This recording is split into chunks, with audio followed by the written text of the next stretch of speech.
This Thursday morning இன்றைக்கி என்னென்ன பண்ணோம் அப்படிங்கிறத குட்டி மினி விலாக பார்ப்போம். ஹாய், இப்போ பார்த்தீங்கன்னா இன்றைக்கி வந்து தேர்ஸ்டே. இன்றைக்கி என்ன பண்ண போகிறோம் அப்படின்னா, மார்னிங் வந்து இன்றைக்கி லெஃப்ட் ஒரு ரைஸ் இருக்குது, அதை வச்சு கஞ்சி மாதிரி ரெடி பண்ண போகிறோம், பழைய சாதம் மாதிரி. அதை பண்ணிவிட்டு அதை வந்து பிரேக்ஃபாஸ்ட் முடிச்சிடுவோம்.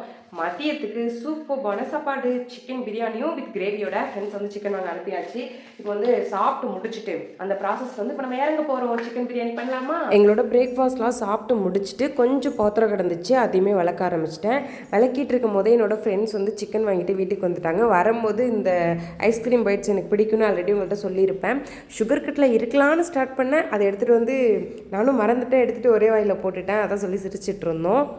அதுக்கப்புறமா chicken biryani, chicken gravy, first வந்து சிக்கன் சூப் தான் வந்து ரெடி பண்ணியிருந்தோம். ஏன்னா கொஞ்சம் பசியில் இருந்தோமா, மார்னிங்கும் கொஞ்சமாக தான் சாப்பிட்ருந்தோம்.